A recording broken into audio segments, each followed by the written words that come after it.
इसका प्रधानमंत्री अगर इस तरह से देश की संपत्तियों को, देश के खजानों को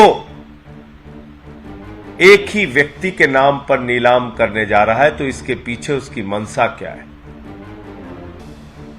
इसके पीछे एकमात्र मंशा है कि दरअसल ये जो अडानी का सारा घोटाला है, ये घोटाला नरेंद्र मोदी का घोटाला है। पैसा इस घोटाले में नरेंद्र मोदी का लगा हुआ है।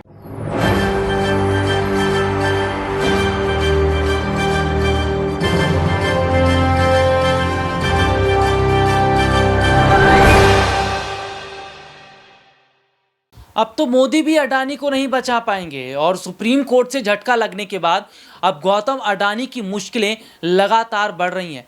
लेकिन अब गौतम अडानी की संपत्तियों की जांच होगी कि कितना सरकार में रहकर उन्होंने संपत्ति बनाई है और जिस तरीके से कई फर्जी कंपनियां उन्होंने बनाई, क्या इसी तरीके से कई फर्जी संपत्ति भी उन्होंने बनाई है और कहीं ऐसा तो नहीं कि सरकारी जमीनों पर भी उन्होंने अपने तमाम प्रोजेक्ट को खड़े किए हैं। नमस्कार, मैं हूं राहुल शर्मा, आप देख रहे हैं SPN न्यूज़। स्वागत है आप सभी का आज की बड़ी खबर में। और बड़ी खबर की शुरुआत देश के जाने माने बिजनेसमैन गौतम अडानी से।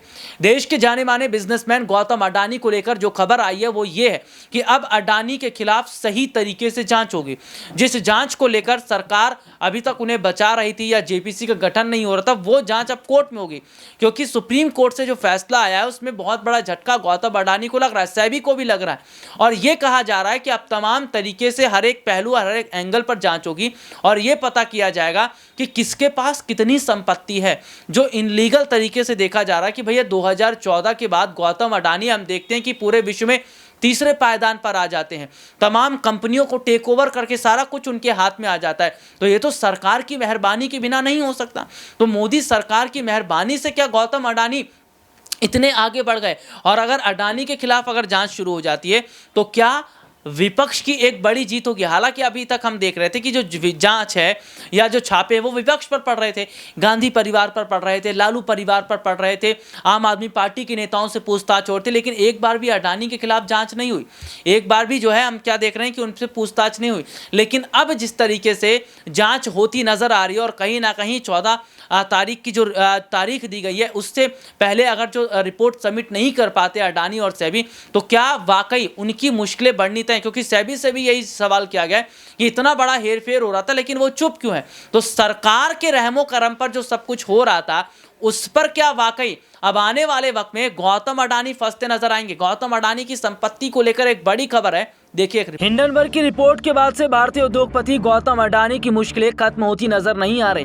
हिंडनबर्ग की रिपोर्ट आने के बाद अडानी ग्रुप के शेयर में भारी गिरावट आई है और कंपनियों का मार्केट कैपिटलाइजेशन घटकर करीब आधा हो गया है। इस वजह से अडानी ग्रुप के चेयरमैन गौतम अडानी दुनिया के टॉप 20 अमीर की लिस्ट से बाहर हो गए।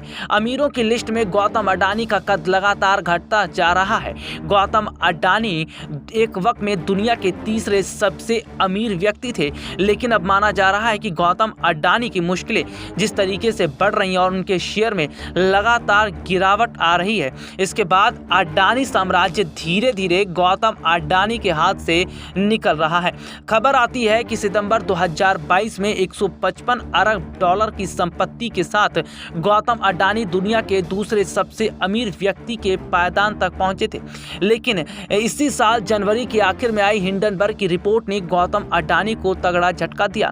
रिपोर्ट्स के मुताबिक गौतम अडानी का कुल नेटवर्थ गिरकर 49.1 अरब डॉलर रह गया है। पिछले कुछ वक्त पहले अडानी की कुल संपत्ति 52.4 अरब डॉलर थी, लेकिन 3 कारोबारी दिनों में ही उनकी संपत्ति 3 अरब डॉलर घटी है। गौतम अडानी की नेटवर्थ में गिरावट के चलते न केवल वे अरबपतियों की लिस्ट में नीचे की ओर खिसकते जा रहे हैं, बल्कि उनके सिर से एशिया के सबसे अमीर व्यक्ति का ताज भी छीन चुका है।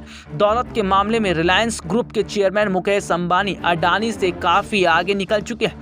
मुकेश अंबानी और गौतम अडानी की संपत्ति में अब करीब 34 अरब डॉलर का अंतर आ गया।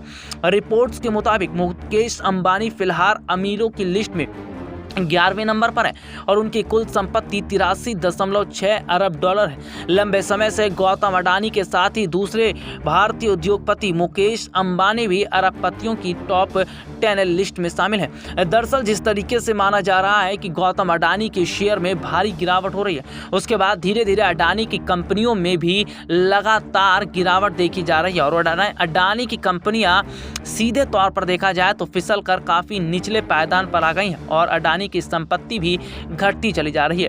अगर माने तो अडानी के पास कई महंगी और लग्जरी गाड़ियां हैं, ऐसी कोई गाड़ी नहीं जो गौतम अडानी के पास ना हो। गौतम अडानी के पास कई बुलेट प्रूफ गाड़ी भी हैं। माना जाता है कि गौतम अडानी की कंपनियों में उनकी पत्नी प्रीति अडानी की भी कई बड़ी हिस्सेदारी है और इसके साथ ही गौतम अडानी के बेटों के पास भी कंपनियों में बहुत बड़ा शेयर है। गौतम अडानी एक वक्त में बजाज के स्कूटर से चला करते थे, लेकिन देखते ही देखते जिस तरीके से गौतम अडानी ने अपनी अचूक संपत्ति बना ली, अरबों खरबों रुपए की उनकी संपत्ति विदेशों में भी बताई जाती है। माना जा रहा है कि गौतम अडानी ने केवल भारत में नहीं बल्कि विदेशों में भी अपनी संपत्तियां बनाई हैं। इसका प्रधानमंत्री अगर इस तरह से देश की संपत्तियों को, देश के खजानों को एक ही व्यक्ति के नाम पर नीलाम करने जा रहा है तो इसके पीछे उसकी मंशा क्या है? इसके पीछे एकमात्र मंशा है कि दरअसल ये जो अडानी का सारा घोटाला है, ये घोटाला नरेंद्र मोदी का घोटाला है। पैसा इस घोटाले में नरेंद्र मोदी का लगा हुआ है और दिल्ली के मुख्यमंत्री ने सिलसिलेवार एक एक करके एक एक घटना का उदाहरण दिया। किस तरह से श्रीलंका के अंदर बिजली का प्रोजेक्ट अडानी को दिलाया गया। वो प्रोजेक्ट अडानी को नहीं दिलाया गया, वो प्रोजेक्ट नरेंद्र मोदी जी को मिला,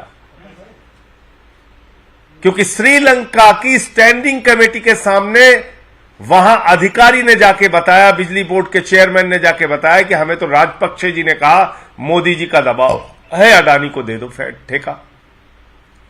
बांग्लादेश में बिजली का ठेका अडानी को दिलाया गया, वो ठेका नरेंद्र मोदी जी को मिला।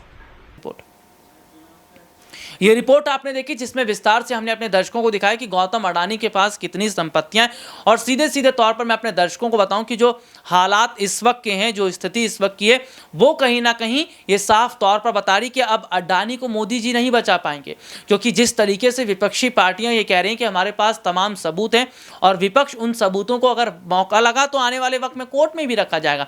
तो क्या वाकई बड़ा झटका गौतम अडानी को लग रहा है? और अगर लग रहा है तो इसमें सरकार की क्या वाकई मिली भगत है? क्योंकि 2014 के बाद केवल अमीर अमीर ही हुआ है और गरीब गरीब ही हुआ है। आज के लिए इतना ही। आपसे फिर दोबारा मुलाकात होगी, तब तक के लिए इजाजत दीजिए। नमस्कार।